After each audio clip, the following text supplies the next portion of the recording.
Morning, we're closely watching for the Supreme Court's final rulings of the term.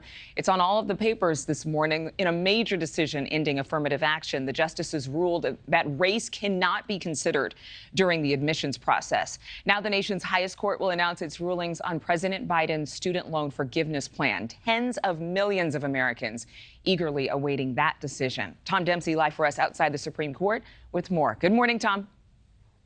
Hey, good morning, Adrienne. Yeah, just a few hours, the Supreme Court will be issuing its opinions on President Joe Biden's student loan forgiveness plan.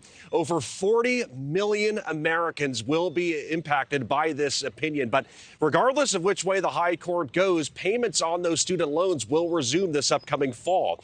President Joe Biden's student loan forgiveness plan faces two separate legal challenges right now, saying the president went beyond his presidential powers in canceling hundreds of billions of dollars in owed payments combined.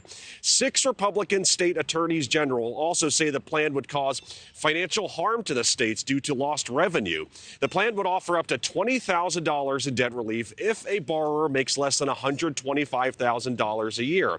Back in February, during oral arguments for this, the justices seemed to sort of cast doubt on if the president's team had legal authority to cancel billions of dollars in student debt. With the student loan payments resuming this fall, Wells Fargo released a study this week showing the typical student loan payment will be between $210 to $314 a month. Wells Fargo also reporting that more than half of all borrowers owe $20,000 or less. It estimated that around 7% of all borrowers, or around 3 million, owe $100,000 or more in debt. Wells Fargo reporting that more than 60% of borrowers were under the age of 40 in 2021.